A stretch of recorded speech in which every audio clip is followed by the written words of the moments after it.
On July 31st, 1963, a baby was born.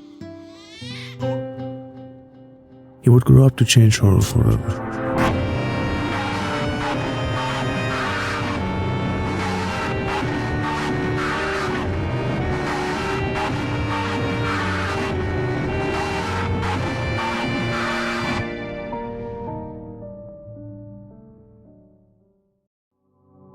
Ghosts are scary.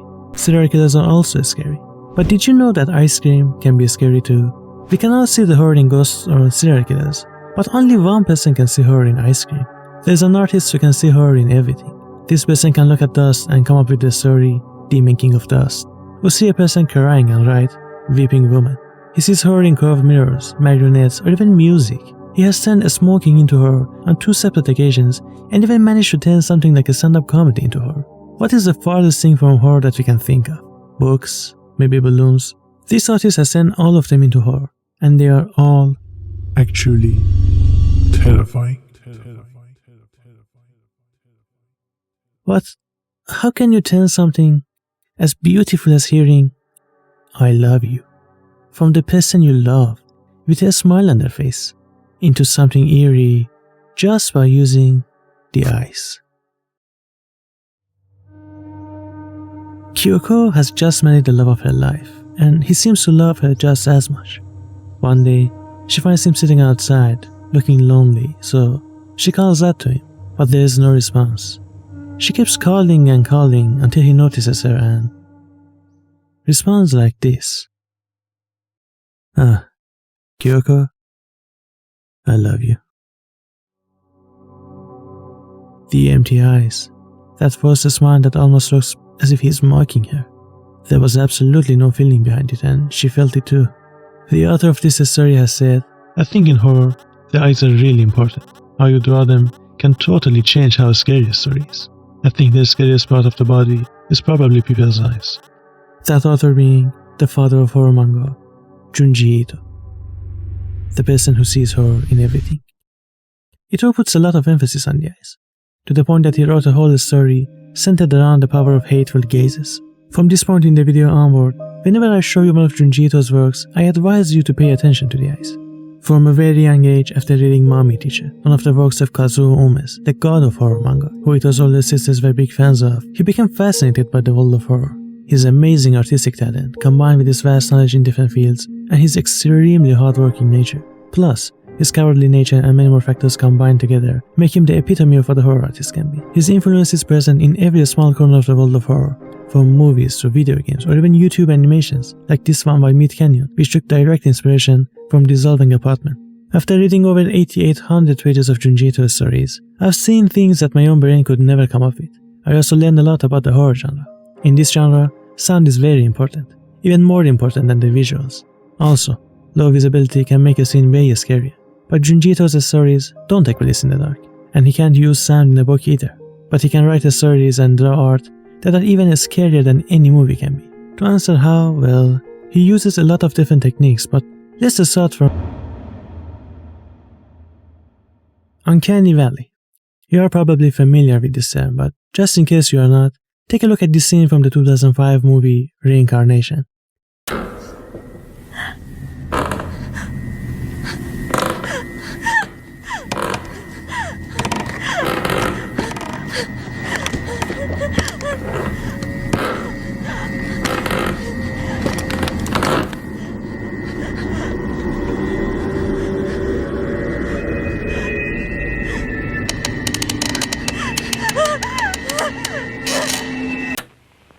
The Uncanny Valley refers to the negative feeling we get from seeing something that looks very close to a human but isn't. There's also another factor that can have an effect on how uncanny something looks: movement.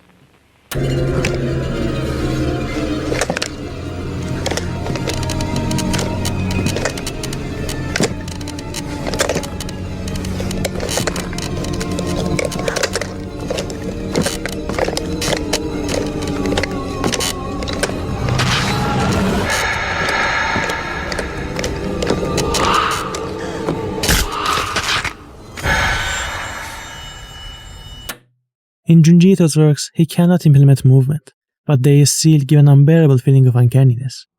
He achieves this in 2 different ways. Type 1.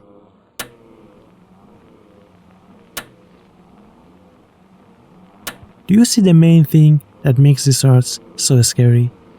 The secret, as Ito has said, is in the eyes.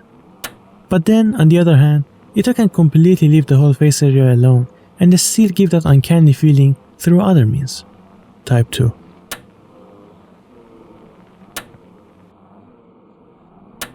In some of these examples, Ito completely hides the characters' faces, and they still look terrifying. He puts the same alien feeling an uncanny valley character can give in these people, not by making them look alien, but by making them act alien. These poses are unnatural, in a weird place and at an odd time. In one of his stories, he gives us the best example of something like that. Everything about it feels wrong. A scene like this should not exist, and that's why it's scary. It looks just like the ending scene of the Blair Witch Project, and this one from Grave Encounters, which was probably inspired by Blair Witch. This is not the only example of a similarity between a Junji Ito work and a Western horror film. There are also many similarities between Ito's own works. The ending of Tomie is about the fear of losing one's beauty, but that's not the only story about that fear that he has written. He has actually written 3 other works centered around that topic, each better than the last. First one, Dying Young, shows what people are willing to lose for beauty, and the real effects it can have on a person's life. Second one, Memory, shows what people would be willing to do to maintain their beauty. Third one, Dissolving Beauty, shows how much what others say about your looks can affect your own perception. We will talk about this story later in the video. The way Ito looked at the fear of ugliness from 4 different perspectives and how he managed to write them in a way that they feel nothing like each other shows how creative he actually is. Bug of the Living Dead, The Boy, the supernatural transfer student, and the Basin of the Waterfall all center around supernatural bodies of water. The Inn and Summer Graduation Trip are both about haunted hot springs set in an inn. Second-Hand Record and Songs in the Dark are both about haunted musical tracks that drive their listeners into madness. One to the point that they would be willing to kill just so they can listen to it one more time, and in the other a story driving the listener to madness, to the point that they would do anything to get the song out of their head. The Enigma of Amigara Fault and Watch the Shore both begin with a large group of people gathering around an area, after witnessing a strange event occur there, as reported on the news. One event involves a mountain with human-shaped holes, while the other involves the discovery of an inexplicable creature. Reading through the Enigma of Amigara Fault, I realized something fascinating about how Junji Ito constructs the horror aspect of his stories. He does something that I like to call the To understand it better, let's go through the story real quick. Following an earthquake, a deep and several kilometer-long fault was discovered near the epicenter. In the fault, thousands of human-shaped holes were discovered that could have only been made by humans. Following the news showing the holes in the wall, many people felt compelled to see them in person. But it wasn't just curiosity that brought them there. Thousands of years ago, when someone committed a horrible crime, a hole in the exact shape of their body would be carved into the mountain, and as punishment, they would have to walk into it. This was the death sentence. You could see the carved holes of the previously executed criminals next to yours. And now, in the present time, we see the same type of holes, but all of these holes are for the people of the present time. People who are still alive but have committed a horrible crime. That's why they couldn't stop themselves from entering the hole made for them. It was a death sentence. Now what do I mean by multi-layered horror? Layer 1 is a suffocating, claustrophobic feeling of being stuck in a hole that's carved precisely to fit you. Layer 2. Because of the way those walls were carved, the moment you entered your hole, you could no longer retreat, so your only chance would be to move forward, hoping that you will exit at some point. Layer 3. As you move forward in the hole, you start to feel a stretch on your body parts. The deeper the hole goes, the more it deforms, and you being forced to move forward will also deform with each step, until when you reach the exit, you will no longer resemble a human. The horror aspect of this story contains 3 layers, each amplifying the horror to greater levels. But that's not the only thing he does that makes his horror unique. This is the structure of a normal story. Horror stories are also the same. There are some stories that follow a unique structure, like Pulp Fiction or Memento, which starts at the end and slowly goes back in time and shows us a snippet of information outside of this timeline in the middle of this backward progression, or Fight Club, Fight Club's story structure looks something like this. In a lot of his works, Junji Ito uses a structure that looks quite close to that of Fight Club. He starts with a bang, then shows us how we got there, and ends on the highest note, like in this example. Phase 1. Takahashi is breaking up with Kaori. His excuse is that as a writer, he needs more experience with new girls. Before leaving, he gives her a tape he recorded for her. It's for when she misses him. Kaori can't take what's happening, and picks up a knife to kill Takahashi. Phase 2. We go back in time. Despite all the warnings, Kaori believes Takahashi is a nice person and won't do any wrong. People say he has done this to many people. They say he uses girls and gives them one of those tapes and dumps them. But she just shrugs them off and thinks it's all rumors and that it's because they are jealous. But it doesn't take much time until he shows his other side and starts going out with someone else. After a heated call, they decide to meet. Phase 3. Kaori has stabbed Takahashi. She finds a notebook in his backpack called Kaori and I. In it, there are written conversations between him and her. Assuming it's related to the tape, she puts the tape in and realizes the conversation in the notebook is the conversation she is supposed to have with Takahashi in the tape. She decides to go along with it and starts watching the 6-hour-long tape while holding a conversation with him on the TV. She feels as if she's talking to the best version of Takahashi, a person who will always remain faithful, kind, and loving towards her. But the real Takahashi is still alive. He says if she calls an ambulance, he won't press any charges, and will even marry her, but it's not needed anymore, since now she doesn't want him. She's more in love with the Takahashi in the tape, who will never betray her. So she picks up a bottle and...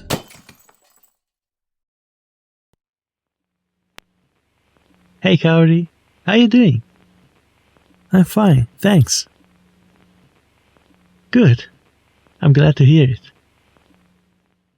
Ito is one of the best at using this structure in the horror genre. You can see these kinds of patterns and formulas in a lot of Junji Ito's works.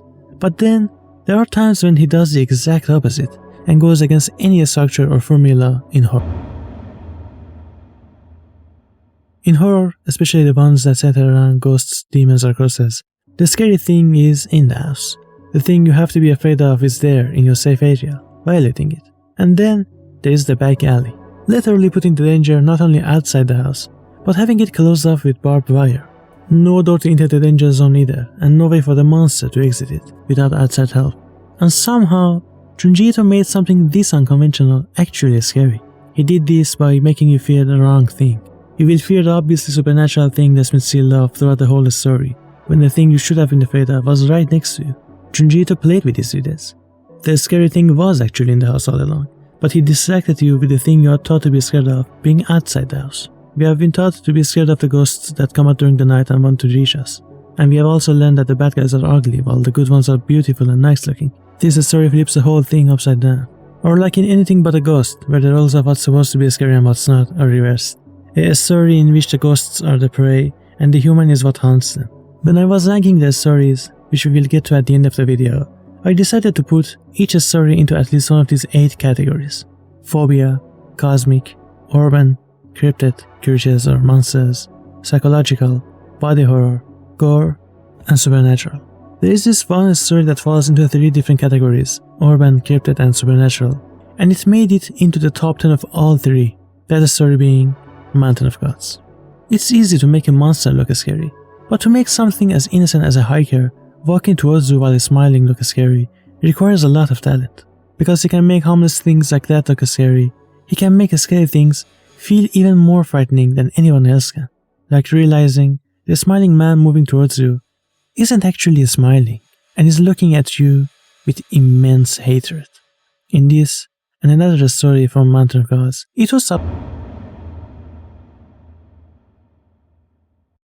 In Mountain of Gods, Ito subverts our expectations to catch us off guard and cause fear in us. In the first 3 pages of the Hanging Balloons, he also subverts our expectations 3 times, which considering the first page contains only 1 black panel is impressive. On the black panel, it is written Konkon, which is the same as knock knock in English. Since we cannot hear it, we would assume it's a door being knocked until we see the next panel. By using the lack of sound in his advantage, Ito has already made us doubt our assumptions. By the end of the 3rd page, we have gone from thinking there's a person, to a creature, to a person, and again to a creature outside of her window. Junji Ito has drawn many amazing pieces of horror drawing, which made me think, what is the best and most horrifying single drawing Ito has created? Well, I have the answer. The absolute best illustration Junji Ito has drawn, in my opinion, is not this, or any of these. It's not from what I consider his best overall work either. The most eerie thing Ito has drawn in his works is from a story called Whispering Woman. The panel doesn't contain any gore or body horror, but it's more haunting than any drawing of monsters things. The art is this.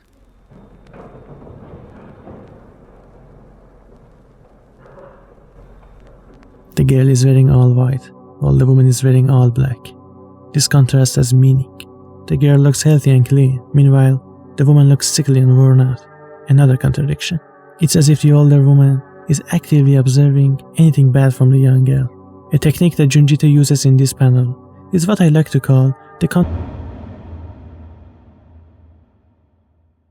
One of the best artists who does this perfectly is Miles Johnston. In many of his works, you can find one person who is different from the others, or an artwork in which everything is normal, except for one odd thing. For example, a normal artwork of a girl crying after looking at old photos, except her neck is missing, or a normal looking woman sitting, except her head is upside down. And the best example of this is in an artwork called Melancholia. If it weren't for her hands, everything would be normal. But that one oddity makes it extremely creepy. More creepy than if her whole body were like that. Now back to Junji Ito. He is a master of doing things like that, but pushed to the extreme, like the sight of a crashing plane, but with all the passengers remaining completely calm.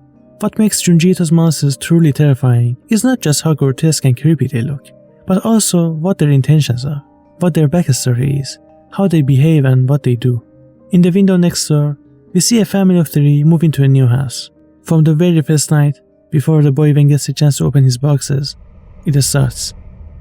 The woman living in the neighboring house starts calling out, "Dear boy, dear boy." So he opens the window to see the first contradiction. The contrast between her clean brushed hair and painted nails and the rest of her appearance. The second contradiction. She's acting very politely, asking about how he likes his new home and how his night has been, while doing something extremely creepy, waking a much younger boy up during his sleep to talk to him through the window. The third contradiction. Earlier, she would not open the door no matter how many times they rang the doorbell, but now, she says she has the door to her house open for him to enter. The fourth contradiction. The neighbor said that in the 10 years of living there, she hasn't seen the person who lives there once, and that she doesn't want to show her face. But on the very first night of them moving to their new house, she showed herself to him. The woman next door is like a story parents would tell their children to encourage them to do their homework and go to sleep on time. Ito has written many stories about different phobias. Fear of spiders, fear of blood, fear of insects, bats, centipedes, snails, which is a phobia I have, or even the fear of being stared at, which is a phobia Ito used to have.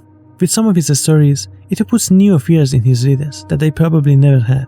A great example being Long Dream. Every aspect of this story is perfect horror.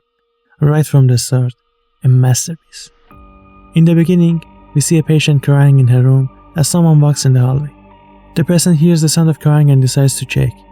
We don't see the man, but we witness the reaction of the girl after seeing him, which is screaming in terror. What she saw that night, she can only describe as death, out of this world, and a devil in the dark. Around 2 months before that incident, a patient came to the hospital complaining about having long dreams. He said that he had been having dreams that lasted for days, and they weren't just normal dreams. He actually lived those dreams. Sometimes when he woke up, he couldn't remember what happened just a day before. And worst of all, the dreams were getting longer each night. If they were all good dreams, it would be tolerable, but the nightmares. The dreams grew to weeks, months, a year, and then 10 years in one night. In the eyes of the doctors, it's just an instant, but in his eyes, each night he is having years of nightmares. 8 years of looking for a toilet, 9 years of exams and all-nighters, 10 years of running from enemies in the jungle, 50 years in one night, 100 years in one night. It got to the point that every day when he woke up he would talk in a different intonation as if he were from a different century. His brain was actually experiencing such lengths of time, and it got even worse. His body has started to change during this. What would a person who has lived for thousands of years in one night allow? Back to the present. We're going to give a visit to the patient.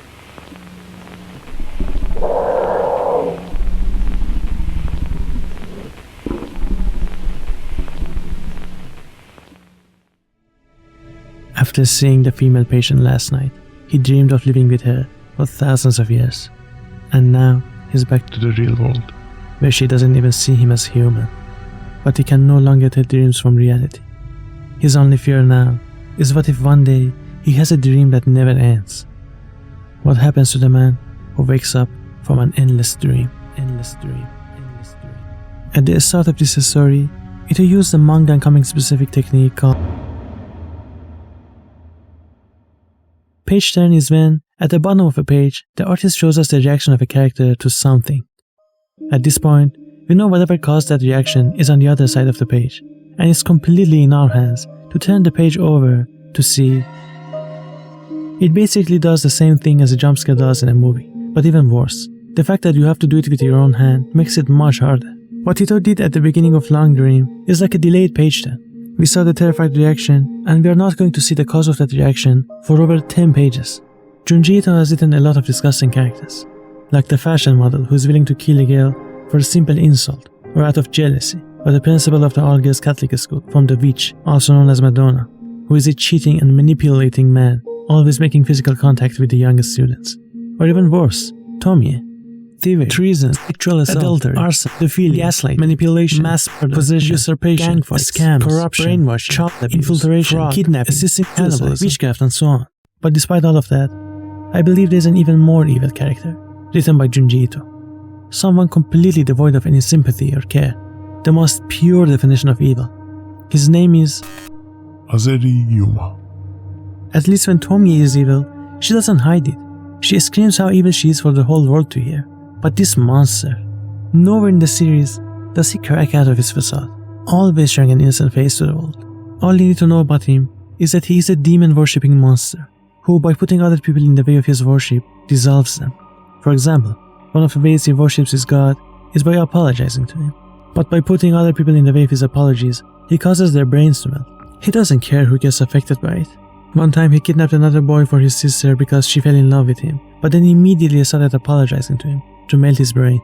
He even did it to his own parents. Now that you're familiar with this character, let's take a look at Dissolving Beauty, the third story with the concept of losing your beauty. Now he's about to meet an old friend of hers after a long time. She is excited for this meetup, but when she sees her, it's a completely different person, or at least the face is different. She introduces her boyfriend to Nao, who is Azeri.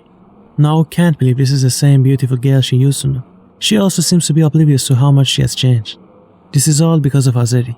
He keeps admiring how beautiful the demon he worships is, but puts her in the way of his worship. That day, Azeri chose his next target, Nao. As each day passes, she loses more and more of her beauty. At first, she noticed the changes, but because of all the praise she receives from her new boyfriend, she brushes them off. If Azeri says she is the top beauty in the world, then she must be. If he says her skin is pristine, then it is. At this point, she looks so monstrous that people change their path when they see her in the walkway. Now being suspicious of whether she really is still as beautiful as she used to be, asks Azeri about what's wrong with her face, and Azeri starts praising her again, one last time. As he is praising her beauty, she gets more and more disfigured, which leads us to, in my opinion, the most horrid, appalling, hideous piece of body horror in all of the works of Junji Ito. Azeri Yuma vanished suddenly a few days later. I heard that he had transferred school. That's so cruel, living without a word. But I will never forget his words. Ultimately, I am the most beautiful goddess in this universe. Oh my god. Even to this day, the panel of Nao confidently walking through town with a melting face, thinking she's the most beautiful person in the world, while everyone else is terrified, makes my stomach sink. Junji Ito works can get really deep and simple. Layers of Fear is a story about a mother who cannot accept that her daughter is no longer a child. A mother who wants to see her dreams come true through her children. She strictly views them as investments. A mother is stuck in the past. After a car accident, it's revealed that the younger daughter's body is made out of multiple layers, each representing 1 year of her life. Imagine what would happen when a mother like that misses a 2-year-old version of her daughter, who's stuck under all those layers. But when she realizes that her 2-year-old daughter is different from who she wanted her to be, she immediately gives up on her. This 2-year-old version of her daughter is exactly who she wanted her to be, but only with a different appearance. Thinking she probably has the same condition as her daughter, she decides to peel her skin back to when she was 38 years old, so she can give birth to the daughter she loves again, only to realize she was wrong.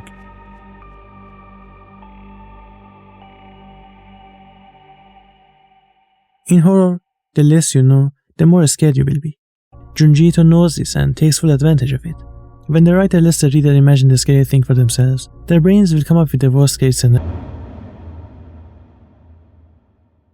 Ito normally doesn't explain things. He just shows you a woman standing on a utility pole, and you have to make sense of it in your brain. Or shows you a woman with mechanical limbs, without explaining who she is or even If she's really human. He leaves you wondering what you just saw. But the absolute best example of how less information results in a more frightening story is the Scarlet Circle. The idea of there being a room in your house that no one knew existed and is even matted to is scary already. But that room having no entrance like a door or window and only being found during the demolition of the house is even creepier. Now add the fact that people vanish when they stay in that room for too long. It makes you think, who was this room made for? Why was a room with no entrance made there? These were examples of Ito not showing much, but there are also times when he completely hides what he wants to scare us with. In Falling, we are only shown the terrified faces of people who died after seeing something frightening, but he never shows us what they saw. In Uzumaki's The House, the woman's face and her disfigured son are never revealed to us. Ito even did the first part of a page turn by giving us a reaction to it, and it's done best in the seizure. What did this guy see in those photos that made him keep photos like these or throw those away? What was captured in them that, just remembering it, made him this terrified? Junji Ito didn't start by only writing horror. During his elementary school days, he drew both horror and gag mangas. Often, he would start working on a horror manga, only for it to turn into a gag manga by the second half. A good example of him combining comedy with horror is the Suicide stories. Junji Ito is not only a person who is good at horror, he is a masterful artist in general, an incredible writer, and exceptionally creative, with a disturbed mind. But most importantly, he is a kind and gentle man who loves cats and is a wonderful husband and father. Now that we've reached the end of the video, let's look at the final rankings I made for different genres and the overall ranking. The phobia ranking, the cosmic ranking, the urban ranking, the cryptid, creature and monster ranking, the psychological ranking, the body horror ranking, the gore ranking, the supernatural ranking, and now for the overall ranking. Of all of Ito's horror works, I would say that these 80 are my favorites. However, the fact that I have to show you my top 80 instead of say the top 10 or 20 demonstrates how good his works are. Every single one of these is amazing, and I'm not saying that the ones that aren't here aren't amazing either. I really enjoyed making this video. The original script was 4.5 hours long, but it was impossible for me to edit something that long, so I had to short it. I started working on this video a month before Uzumaki's anime adaptation came out. I thought I could finish it before its release, but I didn't. If you liked this video, I still have so much more